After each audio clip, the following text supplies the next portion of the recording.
All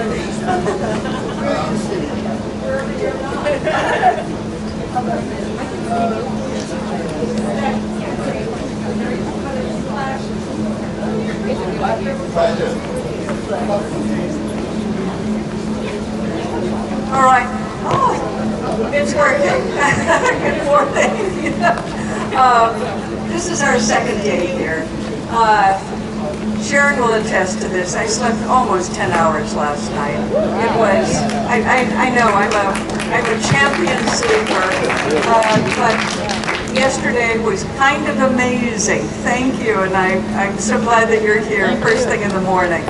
So, we're going to get started. All right. You will see that Donna is not here. Donna McKechnie, who created the role of Cassie in Chorus Line, has a big event this week. It's the 50th anniversary.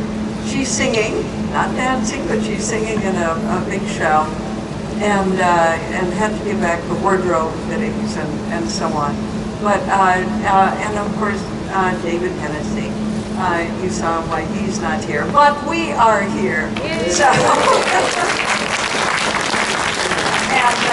and I'm going to pass this microphone to Matt to say 4 words. Yeah, you know what they are. I think I do. I was late, but I am the reason that we are starting later than we should have. But I just want to say that I have never felt more like my mother for sweeping in and causing distress amongst a crowd of people with my own personal drama. Mom, wherever you are, I know you're proud.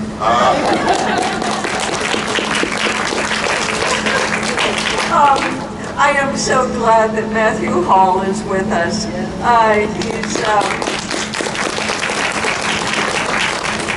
He's the scion of Sam Hall, who wrote the screenplay for House of Dark Shadows. Couldn't be more appropriate. And his mother was Grayson Hall, who starred in House of Dark Shadows. So thank you for coming, Matt. I'm glad you're here.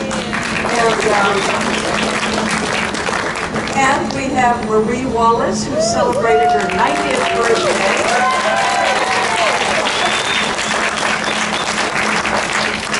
Celebrated her 90th birthday in May, and she's a veteran of 8 Broadway shows, and I think you know she starred with Ethel Merman in Gypsy. It's just amazing. But you'll hear more from all of us in a few minutes. And this is Sharon Smith. My fellow silver-haired classmate. So. And it's wonderful to have Sharon here. I'm loving watching those first episodes, you know, with all of those scenes in, the dungeon with Sharon. In the basement, yeah. And you singing London Bridges, so. Okay, so we're going to do a Q&A because I know you have questions for all of us, and let's start with Roy. You don't have a question yet, do you? You're so pretty every time. It's okay. You don't have to have a question. I was thinking, when I was little, I didn't really know. When I was younger, I didn't know where the story was going. But as I'm older watching it, my mind would race in all different directions, and I figured they could have done this, they could have done that. Is there any part or any time that you had ideas that you thought the story would be going in a different direction, and it went a different way? And also, I want to ask Matt if he ever influenced his father on any of the scripts. Okay, now that was worth the wait, Roy. Those were good questions. Roy and Debbie are longtime fans, so thanks for a really good question. I don't have an answer yet, but I'm going to think about it while I pass the mic to Matt.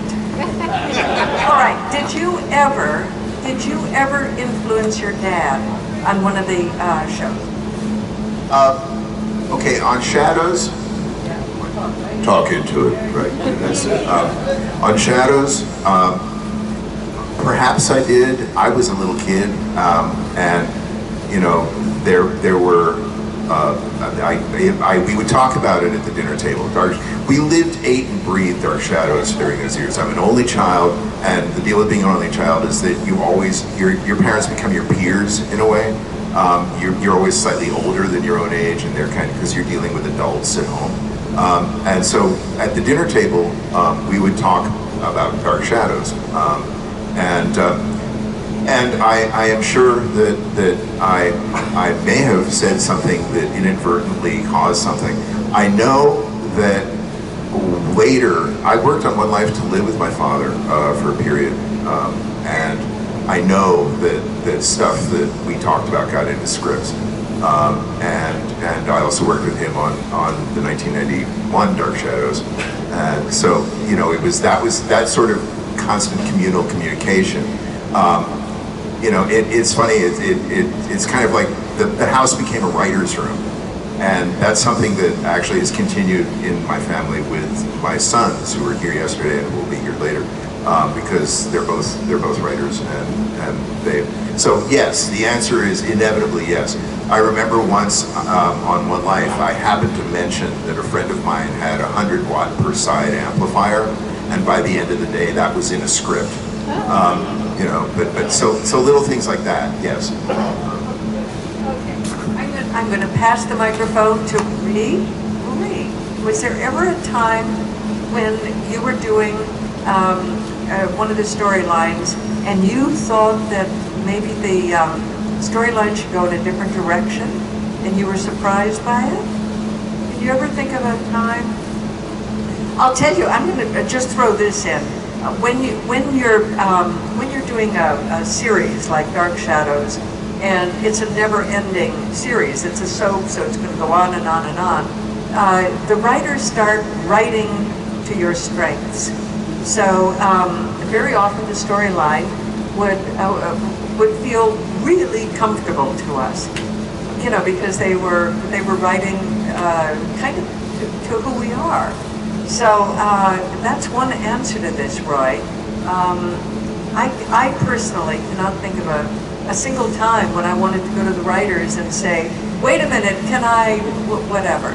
The only time I was really surprised is when Roger Davis, in one of the roles that he was playing, was going to play my boyfriend, because he had played the boyfriend of Victoria, you know, he'd kind of been passed around.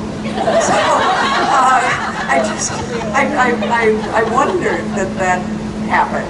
So that's the single time that I could remember. Marie, have you thought of one?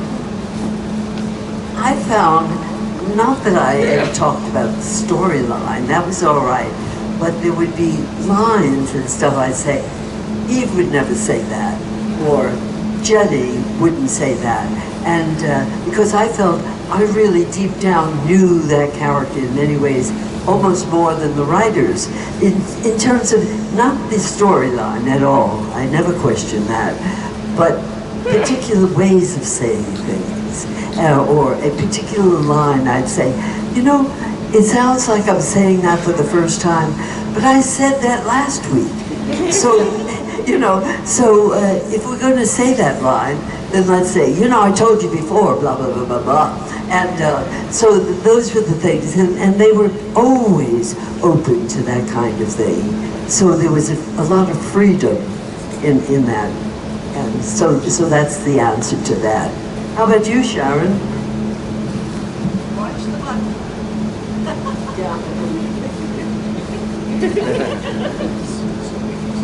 I did what I was told.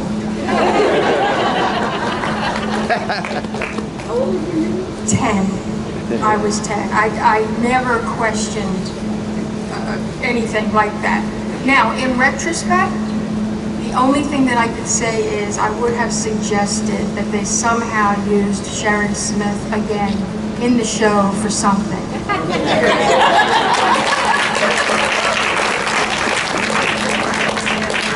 should have done. Oh, This question kind of relates to what we're talking about, and it should go to Matt. When they introduced the Hoffman character, Dr. Hoffman, they referred to him initially as a he and a him. Did your mother go into that part knowing that they'd already spoken of her character as being a man? oh, Dr. Julius. Yeah. Julius Hoffman. All right, where's that one? I actually don't know. I'm embarrassed to say. I think that well, no, that's wrong. As I remember it, she knew, and they thought what she knew is that since the whole point of bringing in that character was for Barnabas to fight them and kill them right up front in 2 weeks, they had realized suddenly, abruptly, that this was no doubt Dan, that it would be much sexier if it was, a babe. So yes, that was the logic behind the changing of the thing. I think it was just like they threw in a male name and then realized, well, no, if we're going to kill this person off, it'll be just much more interesting if it's a woman. I think it was a stroke of genius to make her a woman. Well, I also heard that he was going to throw her into a vat of acid. Did you ever hear that? That was in the script. Yes. Was she prepared? How was she prepared to do that? Wow. How did she avoid that? Right. That was probably left over from when it was a man. Oh, okay. Maybe, I don't know. I was prepared for that. Yeah. Method acting on being thrown into a vat of acid. Thank you. As I said, fully clothed. Okay, I'm just going to kind of go off in a little tangent here for a moment, because I just want you to know that Caitlin Hawkins, who is the daughter of Laura Parker, very kindly sent me the dress that Laura wore for the 50th anniversary, and she's photographed in the dress with her portrait up in the picture gallery at Lyndhurst. I'm so pleased that we have it. She looked beautiful in that dress, and also her pearls and everything, and the shawl. So I just wanted you to know why that's there. And this is Michael Hanna did this dress. It is a replica of the dress that Josette wore, or Maggie wore, in the ballroom scene at the in House of Dark Shadows. And I just put it on permanent loan to Lyndhurst. I think this is the place where it belongs. And I'm hoping that one day we'll have Laura's green dress that Michael Hanna made for her. It just belongs here. And a couple of other things I want to mention. That's Patrick McRae sitting over there in that black shirt, pretending not to be noticed. Patrick McRae is the author of the day books, and he doesn't have any of them with him. Oh yes, you do have one on display there. Oh, he has one. And otherwise, you'll just have to buy them online. But they're just really wonderful books. And I also want to mention that Matt has a real treasure, which is his father's draft of the script for House of Dark Shadows, and he's put it up for a bid. And at the end of today, I don't know where the bidding is at now, but at the end of today, highest bid walks off with this gem. It's obviously one of a kind. So if the person who put in that highest bid isn't here, you'll mail it, right? Yes. And you'll find out how they want, if they want it signed. Yeah. Yeah, absolutely. What it is it's signed by my father on the cover, and it is the first draft of the first Dark Shadows movie, and it has his cuts and handwritten notes in ink. It's not a Xerox, and the bidding it's gotten a little pricey, but please go right ahead. It seems like an appropriate place and time and moment to kind of release it to the fandom. I've spent the last couple of years, real brief. As some of you may know, I spent the last couple of years like selling a fair amount of Dark Shadows memorabilia through my website, Nantucket 73. Unfortunately, I don't have a lot left, so that's kind of ended. You know, there are some things that I'm doing here, but it was, but I can't tell you the joy that I discovered in, and I'm totally serious. This is not, this is actually real. I can't tell you how cool it was to like participate and engage with all you guys and all the other people. I know some of you actually bought stuff here through this thing over 2023 and 2024, and you know, it was a lot of fun, and everybody got like an official authentication thing with I was using my mother's signed checks as proof that this was really the thing. Each authentication letter had like a picture of the object and a signed check, so it's like, no question, this is really an authentic thing. And but more than that, it was just great fun and rather emotional to be able to kind of move these things into the world, and that's this script too. You know, and this is a gem, and it's pretty cool. And you can come over and look at it later. But I just wanted to thank you and everybody that's not in this room for what was a surprisingly emotional experience in like actually engaging with the fandom. Thank you.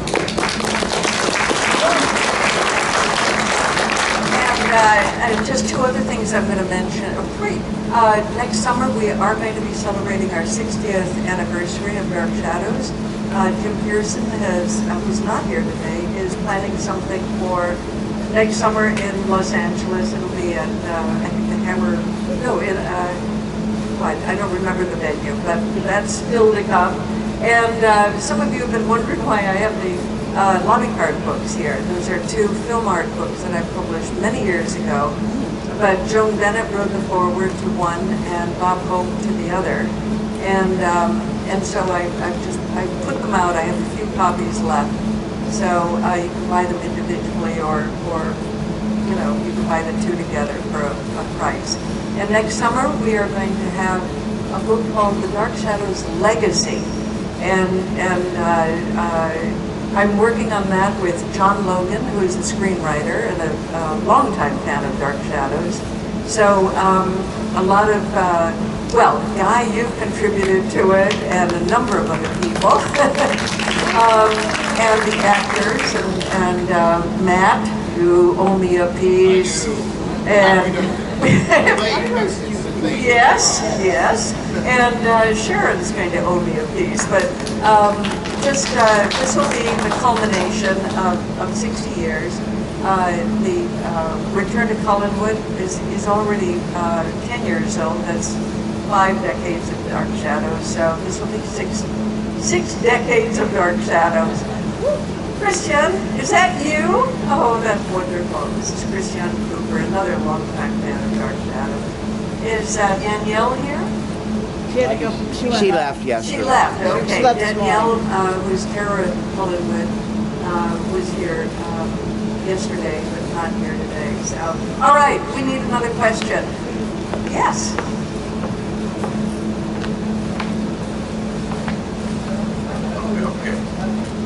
Which was the most demanding director, Leila Swift or Henry Kaplan? Let's go with that one. Nope. I handle that, Marie. Well, Leila was a wonderful director, I thought. She really got into character and everything. Henry was a funny guy, I thought, although people got scared of him sometimes. But his favorite direction to you was shoulder to shoulder. And at first, when I first went on, I had no idea what that meant. But it was a brilliant idea, because if I put my shoulder next to my right, next to your right, it would be perfect angles. But if I'm straight in front of you, it doesn't work with the cameras. One coming that way, one coming this way. So it was just a little technical thing that I learned so much from him from that point when you're on camera. So that was and he was funny. I mean, you had to be careful with him because sometimes he was very funny and then you got back to him funny and then he got back to you and before you know it, he was insulting you. And you got scared and you thought, I think I better finish this little episode, you know. But they were both wonderful. I'll let you. Oh, you just followed directions. I will tell you two things about Henry Kaplan. He had a couple of wonderful kind of notes. He would say transition, and he actually did that with it, and that simply meant, you know, it was a little message to us that, you know, pick it up and move it in a different direction, the course of the scene. And after the show, he always walked around to dressing rooms and he'd open the door with a flourish and he would say, A+. or he'd say, B-. So he was a funny guy, we all loved him. And Leela Swift was your no-nonsense director. And one thing I'll say about Leela, Leela worked her way up the ranks. I think she started out as a secretary, and she ended up becoming one of the very few female directors of television. I think Ida Lupino did a little bit of directing in television early on, but Leela directed Sylvania Playhouse and all of those 90-minute live shows. So she was like Delbert Mann and some of those guys that are well known for doing live TV. But I'm very proud that we got Leela working on our show. So that's a great question. Yes. Oh, here. Oh, yes. Oh, sorry. This is for Matthew. Obviously, no one could equal your mother's portrayal of Dr. Julia Hoffman. I was just curious about your opinion of Barbara Steele's take on the character. Oh, that's a good one. You know, Matt wrote for that, so Matt wrote for that, so there you go. I wrote dialogue for Barbara Steele in '91, actually, she wasn't my mom. But she brought a lot to it, and I really liked her as a person. She was, you know, she came from that horror background, and she could definitely bring it, you know. I mean, she had sort of this sort of backbone that Mom certainly had. And I thought she was actually a very reasonable version, like you know, extrapolation of, continuation of the Julia character. I thought she made sense as Julia. I felt less of that with Helena Bonham Carter in the movie, but that's a whole other subject. And I just wanted to say, you just reminded me that Sybil Weinberger lives around the corner from me. She was married to Bob Costello. She did the music on Shadows, and Sybil is she's delightful, and she's one day we should get her up to one of these things because she's great. And my standard poodle adores her because she's always she rescues dogs, and she always has treats on her, and my standard poodle has figured that out. And so every time she sees Sybil, it's like this, you know. But anyway, that completely irrelevant, and not to answer your point. Actually, Matt, you're going to be surprised to hear this, but thanks to Christian Cooper, who's a very close friend of Sybil's. Sybil was here last year, and I did not recognize her. I'm still feeling bad about that. I have sent notes to her. I haven't seen her in, well, 58 years. So, and she actually took a picture of Christian and me, arms around each other, And I was looking right at her, and it's been too many years. So I've apologized profusely. I've sent her numerous notes. Please come back. I would love to have Sybil here one year. So we'll see if we can work that out. Thank you. Oh, I feel awful about that. Yes, you have a question. Yes. My question is for Sharon. Since you were only 10 years old and doing what you were told, and you were a nosy little kid, did you go to public school? And at what point did you say, hey, I'm famous?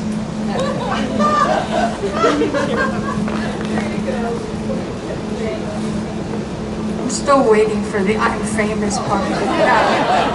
Just kidding. I am from Philadelphia. My father was a factory worker, my mother was a homemaker, and I went to Catholic school in Philadelphia. But when I got, and you know, I had done some things before Dark Shadows, commercials and modeling and whatnot that took us to New York, and we would travel back and forth on the Greyhound bus. You know, no big deal. However, when I got the job with Dark Shadows, I was missing more school because there were times when I was on back to back to back, and we had the truant officer coming to the house because I was missing so much school, and no explanation was going to be good enough. So at that point, my father stayed in the family home in Philadelphia, and my mother took an apartment up in New York. And we lived in New York. We would come home every Friday night and be in Philadelphia for the weekend, and Sunday afternoon we would go back to New York to the apartment.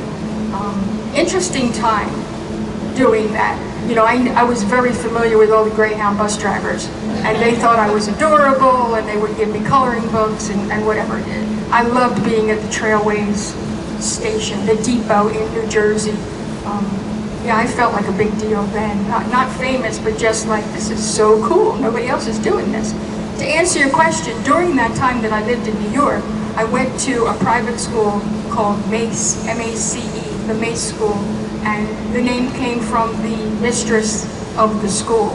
And it was on 71st, West 71st Street, right off of Central Park in a brownstone. And it was a little confusing because there were multiple grades being taught at the same time, because there was only a dozen or so children, maybe, there may have been a little bit more, but so the classrooms were kind of split up, and we were all learning at the same time. So when I left Philadelphia, and this is still bothers me to this day, when we left Philadelphia in Catholic school, they were just starting to learn multiplication tables. It was like 3rd grade. And then I went to New York, and the curriculum was completely different. I was learning French and Spanish at the same time. You know, it was a little confusing, and different grade levels of history and whatnot. I don't think my education was real strong at that point, but I accomplished what needed to be accomplished. And when I came back to Philadelphia after the run with Dark Shadows was over, it was 4th grade, and the students were past multiplication tables. So to this day, I suck at multiplication. Sorry to be so rough in that language, but it's true, and it always bothered me, and I've tried to catch up, but you know, all those things you just like osmosis, you absorb when you're 10 years old in school, don't come naturally to me, and I do a lot of this, you know?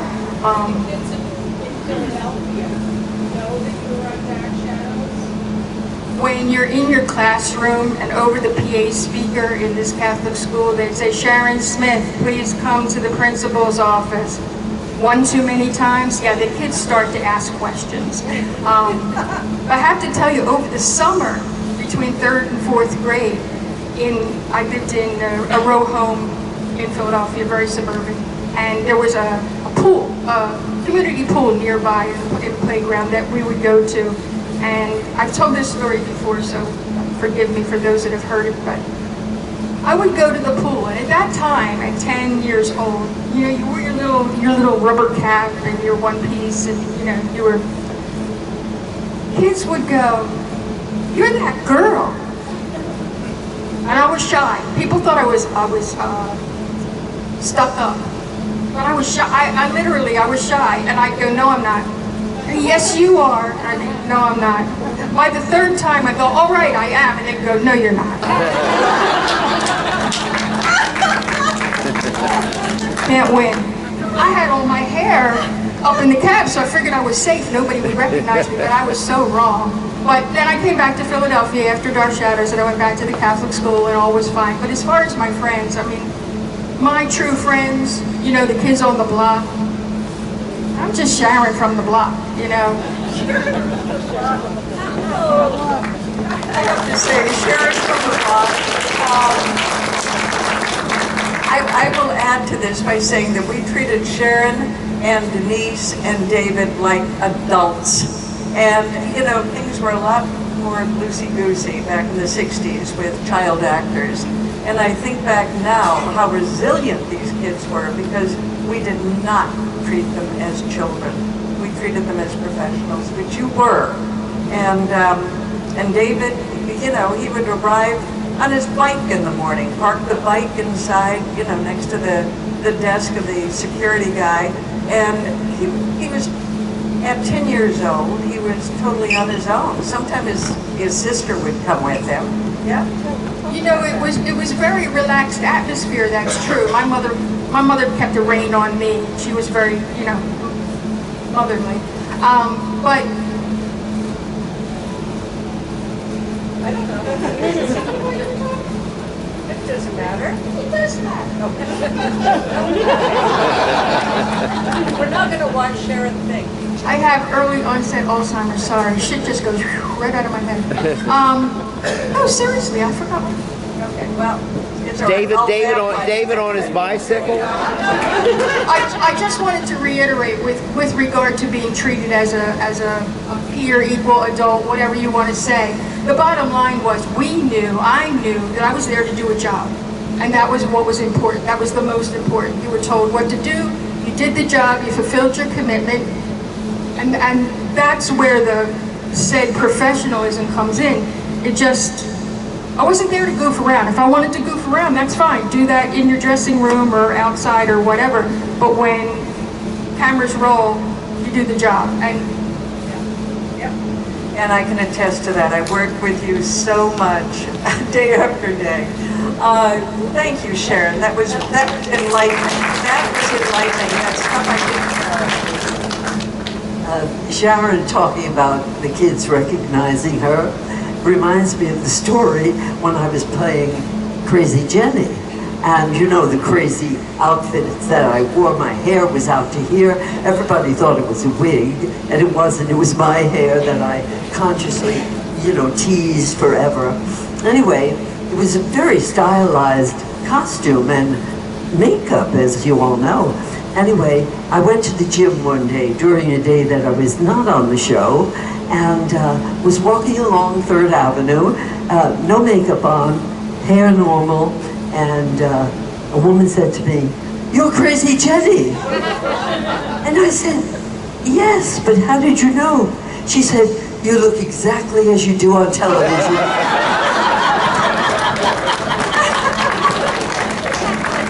That's a good one. That's a good one. All right. Anybody with a fresh question? Yes. I was just wondering, I'm sure you've been asked this before, which made it that much more endearing, the show now, when I go back and watch it so many times. You'd all be concentrating something real deep, and you hear in the background, bam, slam. You guys would keep a straight face, keep going, and I know because you had to get it done usually in one take. One time I heard, I don't know if anybody noticed, but now I look for it, speed. You hear somebody else speed, or they'd be yelling out names, or you hear people trip, and you guys are still. I thought it was amazing how you kept your character.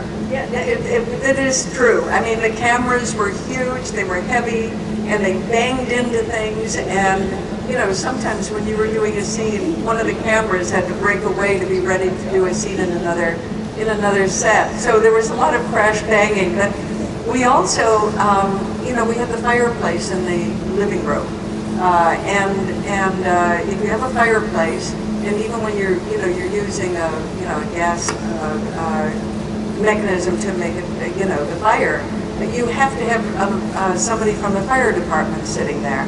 And we had a guy named Joe from the fire department, and he'd turn it on and then he'd just sit there.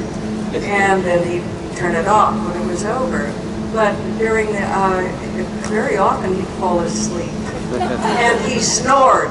And so for a good, any number of times you could hear the kind of a sound. And finally, it was George DiCenzo, who is, you know him as an actor later, but at that time he was working as a production assistant with Dan Curtis. He followed the sound back behind the set and woke up Joe, and that was the end of the snoring during Dark Shadows. Did anybody ever, did you ever hear the snoring? Okay, well, it existed. Anybody else have one to add to that? Okay, it was a good question. The story about Louis Edmonds rushing from his dressing room to the manhole after it. Yeah. How about how you all heard Oh, okay. It was an episode that I was in, and always, we were always instructed never to leave the set, until the end. Remember that?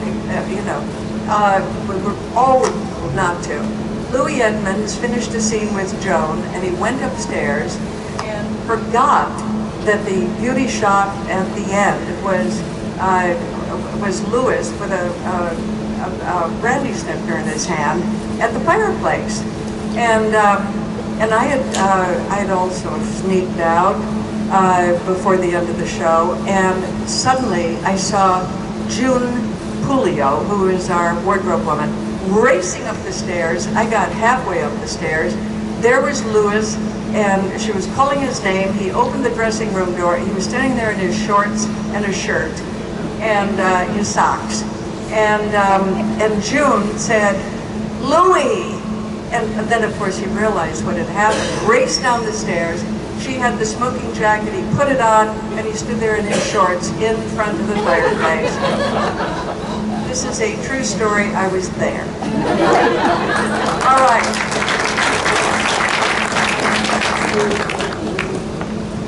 A little story of Louis. I did a play in Blowing Rock, North Carolina, and that director wanted to have Jonathan and Louis and me in another play. So I told Jonathan, and he said, "I'll invite Louis over to my apartment." And when the director came in town, we all had a little get-together at Jonathan's home. And so the director-producer started to tell them about the theater. And Louis said, "You know how he had that wonderful voice." And I always thought he was English because he, British because of that wonderful accent. So he said to the young man, he said, "Tell me, what did you say that theater was named?" And he said, "Blowing Rock." He said, "Blowing Rock. What an unfortunate name." I can hear Louis was from Louisiana, and he had one of those transatlantic accents so popular in the 30s. Joan got a kick out of it. Anyway, you've got a, yep, okay, and you have a question too. Behind? No? Okay. Yes? You've got a question? She lives in Yeah, in regards to the main character, Roger, he was famous for one main thing, and that was, of course, going to the car for himself with Sprinkle Red. What brought the entire show? Was that actual alcohol? Or was it another beverage that was simple? It was flat Royal Cola. Yeah, it was. It was Royal Cola that had gone flat. And that's what that was. Yeah. Even in the whale season, Yeah, they use various things. A pale tea sometimes, dark tea, black royal cola. Yes.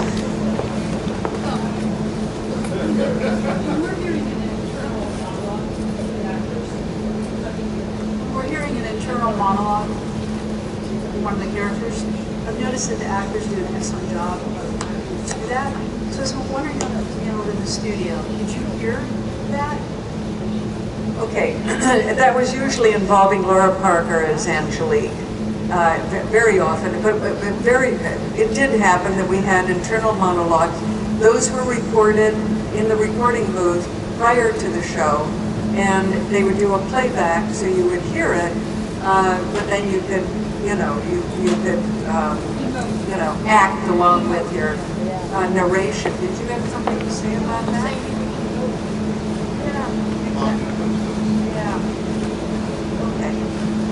Okay, anybody else? A question for? I just want to take this opportunity to clear something up.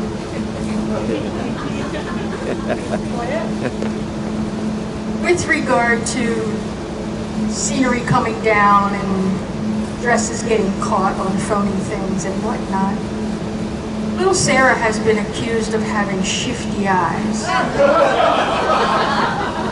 And many people believe that those shifty eyes are because little Sarah was reading the teleprompter and didn't know her lines. And I'm not denying the fact that she didn't know her lines plenty of times, but she wasn't that good that she was reading the teleprompter. What she was doing was responding to things that were happening in the studio.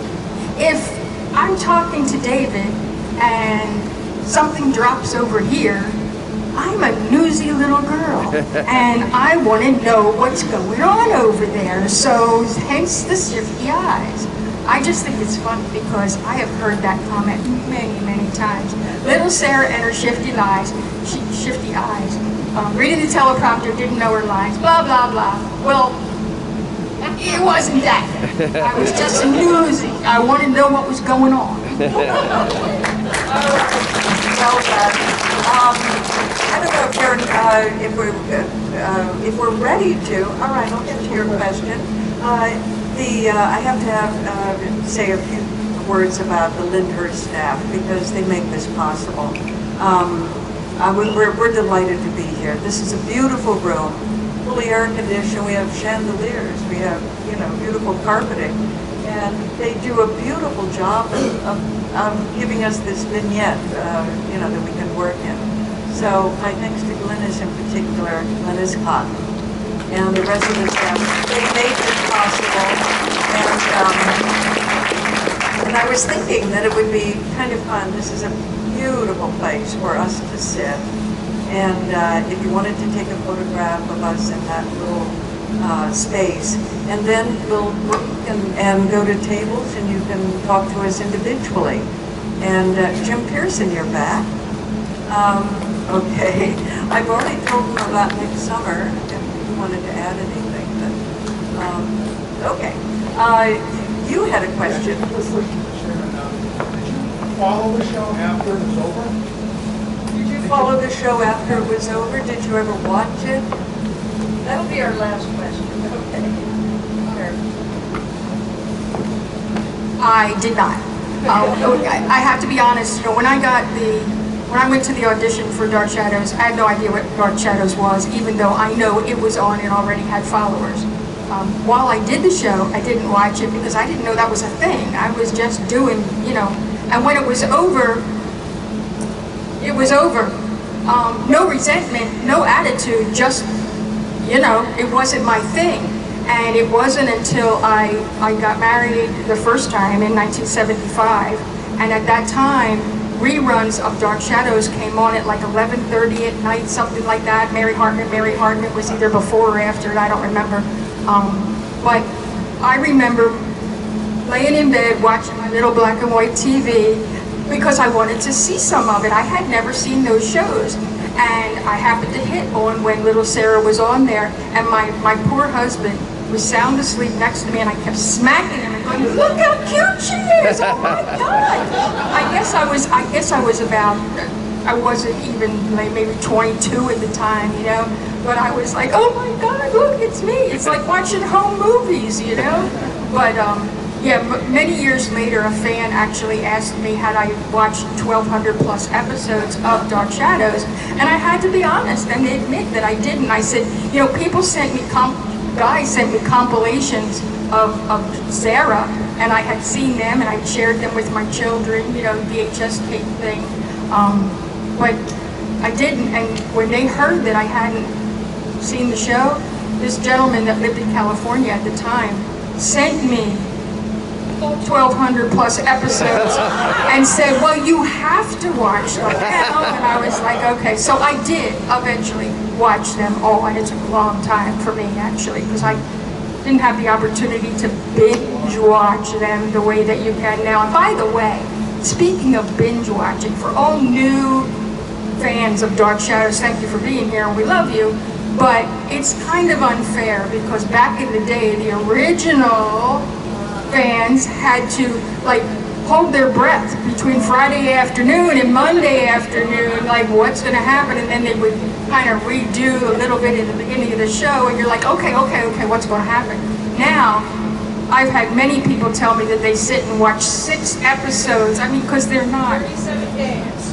How many? 37 days. It took 37 days for you to watch all 1,200. Oh, God bless you. You have no life.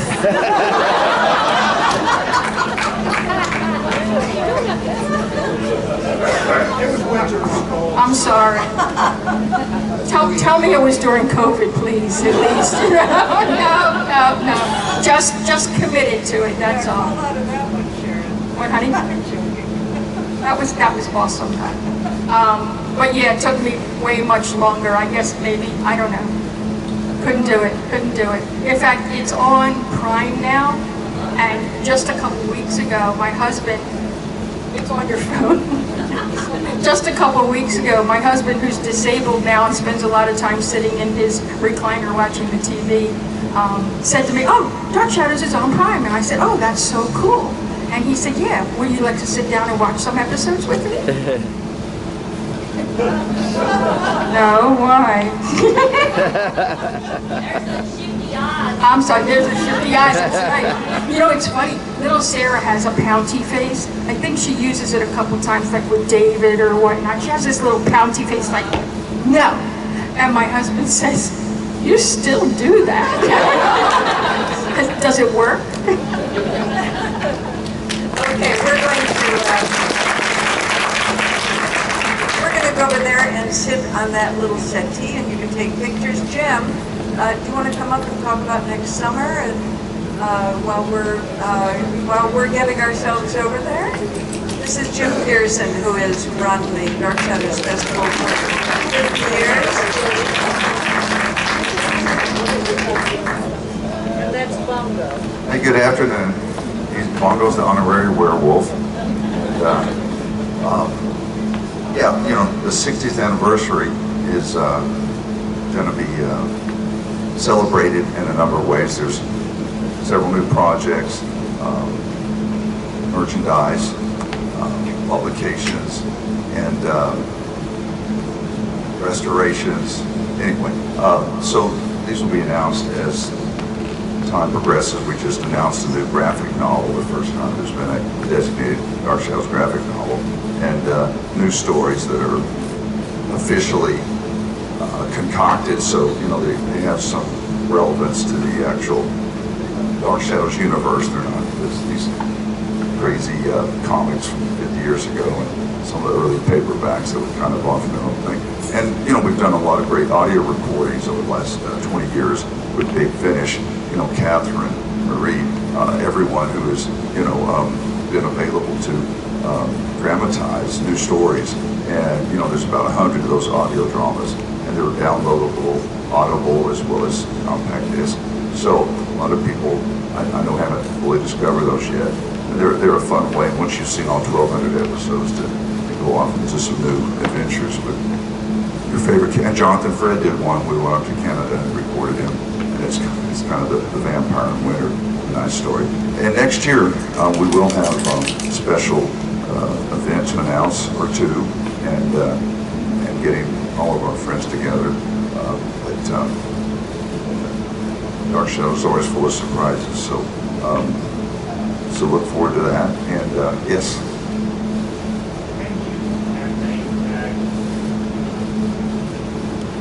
And do what?